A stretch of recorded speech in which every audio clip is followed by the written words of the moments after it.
selamat malam. Ini kalau boleh tahu, ini tidak salah sama Emmanuel ya yang hubungi saya kemarin?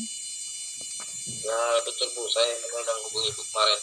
Oke, baik. Nah, jadi sesuai janji kita kemarin, bahwa hari ini kita akan melakukan konseling secara virtual atau online karena sebelumnya saya minta maaf karena tidak bisa ketemu kamu secara langsung.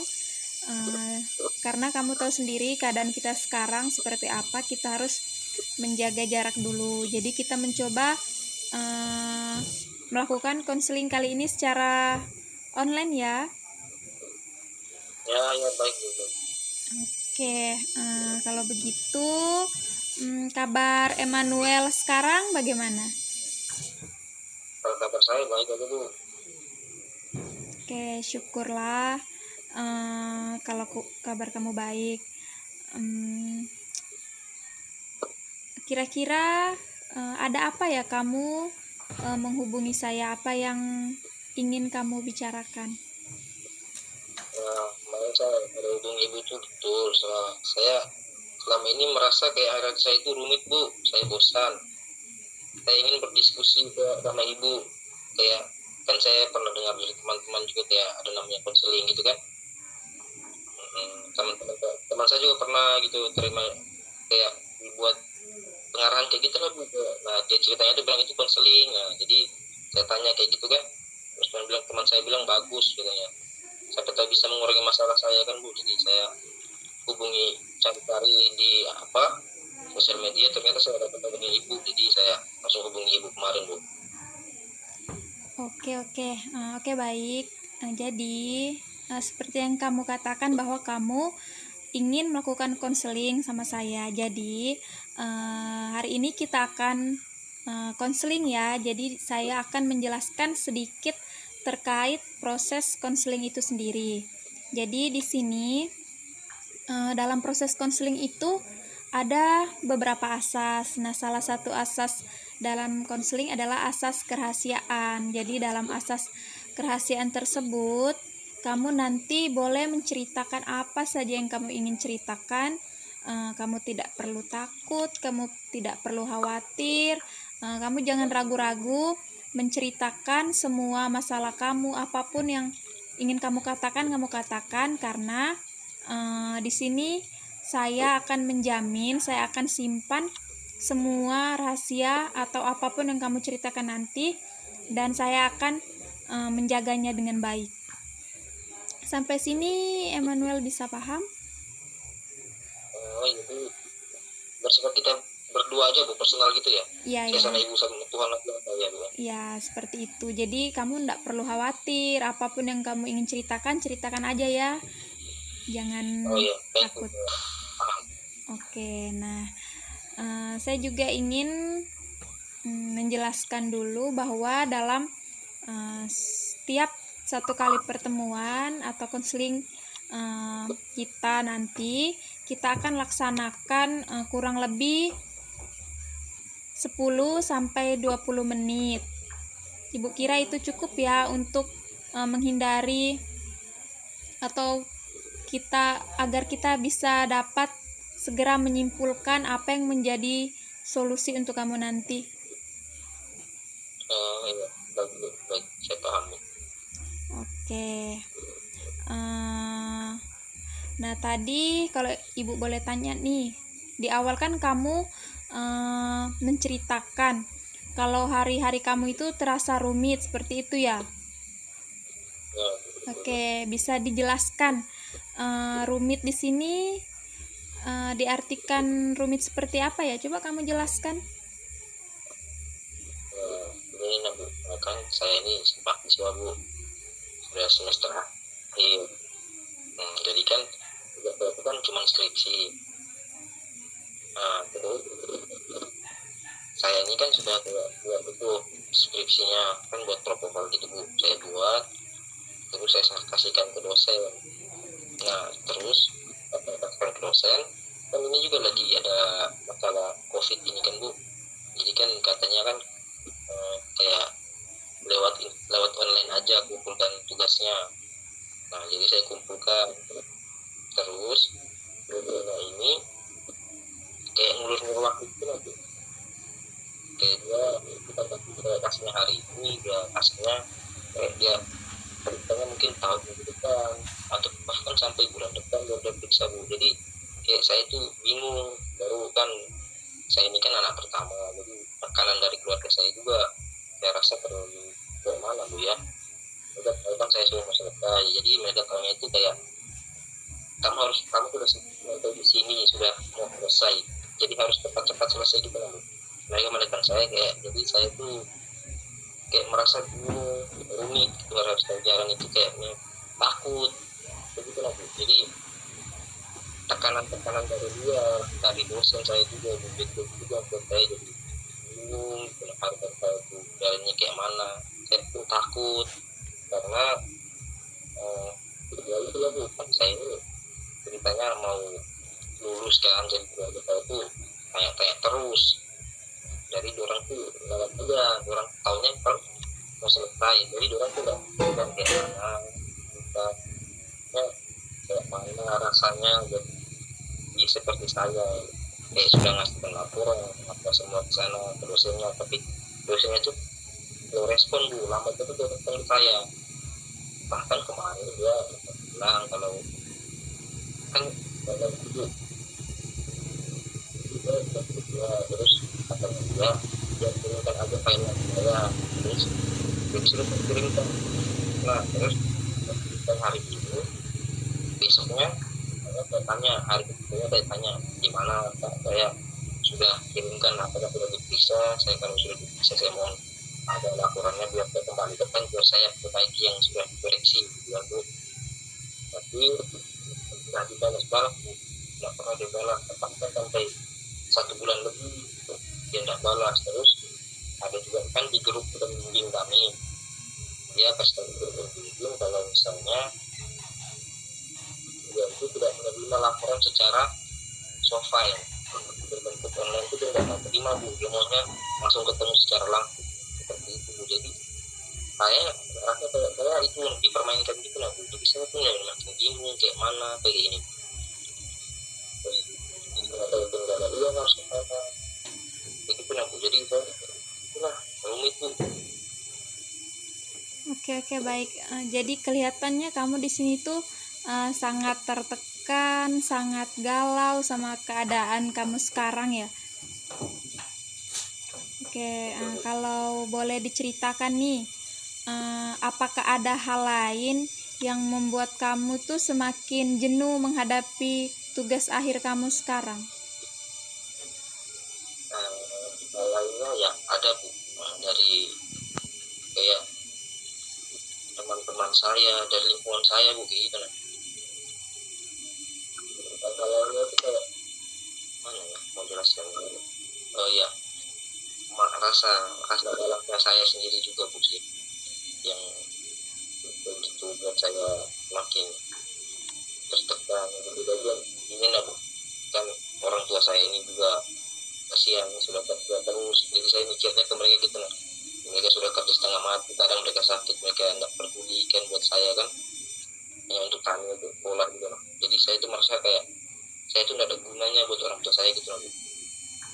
Saya kayak merasa minder kepada diri saya sendiri. Kenapa teman-teman yang lain kan, teman-teman saya kan banyak yang sudah kerja dapat uang sendiri Bu. Jadi ya saya ini malu gitu lah kalau saya ke tempat orang tua saya, buat mereka sudah kerja bantu orang tua mereka, terus saya nih masih mengharapkan uang dari orang tua saya terus. Jadi di situ kadang saya merasa kayak malu begitu lah Bu. Oke, ya. Saya paham apa yang kamu rasakan. Dari cerita kamu tadi, saya juga pernah di fase seperti kamu sekarang. Tentunya kamu sangat bosan, kamu jenuh. Jadi, misalnya nih, kalau diskalakan masalah kamu dari rentang angka 1 sampai 10, kira-kira seberapa jenuh kamu dalam menghadapi tugas akhir kamu? Kayak mana ya Bu? Saya agak mengerti dengan pertanyaan yang Ibu berikan. Oke, jadi kayak gini ya, biar mempermudah kamu. Misalnya nih, jika tadi kan saya bilang kalau di skalakan dari rentan angka 1 sampai 10 ya. Jadi gini, jika di angka 10 itu adalah kategori sangat jenuh, kemudian semakin kecil angkanya, maka semakin rendah kejenuhan kamu. Kira-kira dari angka 1 sampai 10, posisi kamu sekarang itu di angka yang keberapa? Ya Bu, saya ngerti sudah Bu. Mungkin kayaknya di posisi angka 9 Bu. Kenapa saya bilang di angka 9 Bu? Mungkin karena saya sudah sangat jenuh dengan saya punya keadaan sekarang Bu. Soalnya gimana, saya kayak tekanan-tekanan dari luar itu Bu, yang buat saya jenuh. Kayak dari saya itu sering dikejar-kejar sama pertanyaan-pertanyaan itu Pak. Lu tau lah kan, saya sekarang semester akhir. Nah, jadi orang-orang di sekitar saya kayaknya, misalnya kan saya kan di perantauan gitu kan, saya pulang ke kampung ke tempat orang tua saya. Nah, mereka tuh sering tanya, kapan wisuda, kapan wisuda. Itu pertanyaan-pertanyaan begitu, mereka kayak rasanya itu kan biasa aja pertanyaannya. Nah, tapi bagi saya itu Bu, pertanyaan kayak gitu tuh kayak saya terasa rasanya tertekan sekali Bu. Kayak gitu Bu. Saya merasa ini jadi beban buat saya. Tapi ya biar ini beban, mau bagaimana lagi, saya juga harus sadar diri, saya tanggung jawab saya itu harus selesaikan tugas saya itu, kuliah tadi, supaya biar orang tua saya juga enak pikirannya. Kalau saya berhentikan, wah kalau saya berhenti berarti malu orang tua saya Bu. Jadi ya begitu loh Bu. Angka 9 ya. Wah, sudah sangat tinggi sekali ya tingkat kejenuhan kamu. Kalau boleh tahu kegiatan kamu selain mengerjakan skripsi nih, apakah ada kegiatan lain? Kemarin kan pas awal-awalnya pandemi kan belum ada tuh kayak apa PSBB itu kan Bu. Oh iya. Itu saya sempat tuh rajin saya konsultasi ke dosen karena masih ditarakan aja kan Bu. Nah, setelah pandemi sudah mulai adanya PSBB, jadi ya, itu juga takut untuk keluar, jadi mereka bilang online saja. Nah, pas online saja ini saya pikir kalau saya cuma ada ditarakan doang, saya mau makan apa gitu kan. Jadi saya putuskan untuk saya pulang ke tempat orang tua, terus ada cari kerjaan sedikit. Jadi saya kayak sambil nyusun skripsi sambil kerja. Nah, saya kerja kayak kemarin saya sempat kerja di hotel juga, terus tempat itu juga kerja bangunan kayak itu Bu kegiatan saya. Jadi kayak begitu tuh yang buat ya terhambat lah kegiatan skripsi saya. Soalnya pandemi kayak gini lah Bu, kita ketemu dosen secara langsung kan. Kalau secara online begini kan jadi kayak bingung gitu lah Bu, kita mengasihkannya itu nggak langsung dengarkan penjelasan dari dia, karena kita harus tunggu dia kasihkan kembali ke kita baru kita gini kan, kita nggak tahu detail-detailnya itu seperti apa, karena dia kan kasihnya secara garis besarnya doang Bu. Kayak gitu lah Bu. Iya. Kamu sambil kerja ya. Wah, memang bagus sih kalau mengisi waktu kosong dengan hal-hal seperti itu kan positif juga. Tapi sebenarnya di sini kamu tuh harus bisa pintar-pintar bagi waktu antara yang mana nih hal yang seharusnya hal utama yang perlu kamu lakukan biar enggak. Jadi sekarang kan kayak kamu terkendala nih dalam menyelesaikan skripsi, kamu jenuh ya. Oke. Nah, sekarang saya mau tanya nih, kalau misalnya setelah ini seandainya kamu pulang atau nanti kamu beristirahat nih, nanti malam kamu tidur, terus saat kamu tidur nanti kamu bermimpi kalau tiba-tiba semua masalah yang kamu alami sekarang tuh selesai, kamu mendapatkan ACC dari dosen-dosen kamu, terus pokoknya semua masalah atau masalah kamu sekarang yang terkait skripsi itu bisa kamu selesaikan dengan baik dan kamu akan diwisuda nih. Kira-kira perasaan kamu seperti apa? Ya kalau misalnya seperti itu ya perasaan saya pasti senang sekali lah Bu, kayak lega, lepas semua beban pikiran saya, kejenuhan saya pun mungkin saya rasa langsung habis di situ Bu. Soalnya kan ya, tugas-tugas kayak gini nih yang buat saya juga sumpah Bu sakit rasanya, capek. Capeknya bukan cuma capek fisik, capek hati, capek pikiran Bu. Iya, iya. Oke, saya ingin tanya lagi nih, untuk mencapai titik itu, untuk mencapai situasi yang seperti tadi kamu mimpikan tuh, kira-kira menurut kamu bagaimana cara untuk kamu bisa mencapai situasi seperti itu? Situasi yang tadi yang sukses tadi itu ya. Iya, kamu bisa menyelesaikan skripsi kamu dengan baik. Ya harus rajin dia, harus ketemu dosennya, jangan malas-malas.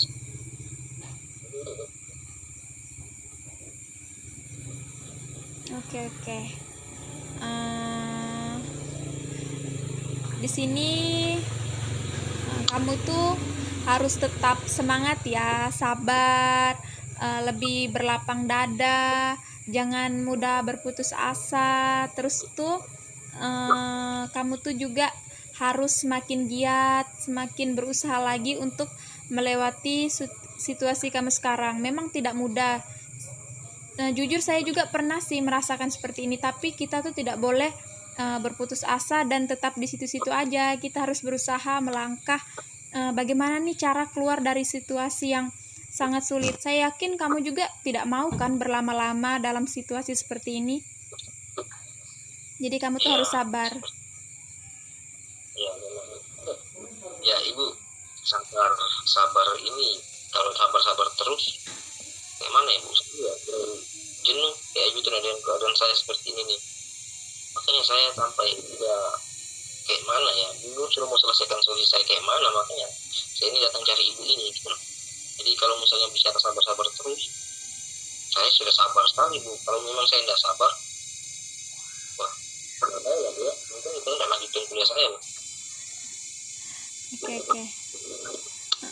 Jadi di sini saya lebih mencoba untuk memahami apa yang kamu rasakan. Nah, tadi juga kamu sudah menceritakan permasalahan kamu dari awal. Kamu sangat jenuh, kamu sangat bosan dengan semua proses-proses yang sudah kamu jalani sekarang.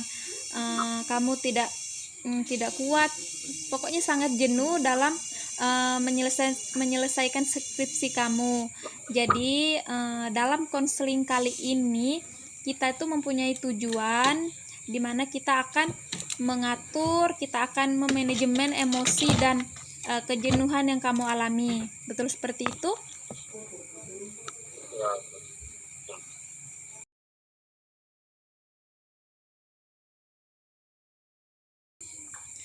Oke, baik. Saya ingin menanyakan beberapa pertanyaan lagi ya.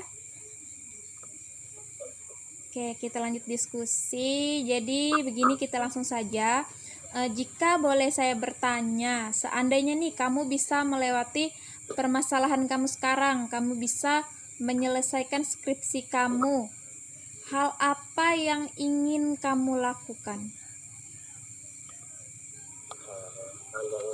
ya pastinya cari kerja di mana aja Bu, saya kerja aja yang penting saya punya uang, saya mau balas semua kebaikan yang orang tua saya kasih, kayak kegiatan mereka Bu gitu. Jadi saya rasa lega gitu karena mereka sudah berjuang lebih saya, jadi saya harus balik ya. Terus ya itu loh Bu dari istri. Oke. Nah, jika juga nih selanjutnya ke depannya, seandainya nanti setelah kamu wisuda, kamu itu langsung dipanggil nih untuk mulai bekerja, apa yang kamu persiapkan untuk itu? Ya kalau untuk kerja mungkin yang pertama saya siapkan itu mental saya, karena mental saya sekarang saya di kuliah pasti kedepannya kalau misalnya kita bekerja beda suasananya, situasinya pasti beda. Jadi saya harus benar-benar mempersiapkan mental saya agar ketika dalam dunia kerja saya bisa kayak mana ya, Beradaptasi. kayak ya begitu, beradaptasi dengan dunia yang baru, dunia kerja tadi Bu, seperti itu. Oke, bagus ya. Kamu ingin bisa beradaptasi dengan baik nanti di lingkungan baru kamu. Banyak juga rencana-rencana hal-hal yang ingin kamu lakukan setelah kuliah ini ya. Iya Bu. Oke, satu lagi nih, menurut kamu yang bisa kamu lakukan untuk menghilangkan kejenuhan kamu atau masalah kamu sekarang nih, hal-hal positif atau kegiatan seperti apa yang bisa kamu lakukan? Misalnya nih Ibu kasih gambaran seperti dituangkan ke dalam hobi kamu misalnya.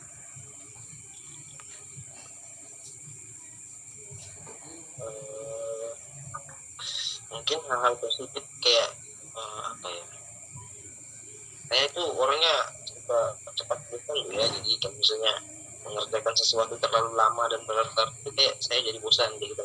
Jadi mungkin seling gitu. Nah, hal positifnya itu kayak mungkin hari ini saya fokus nih sama skripsi.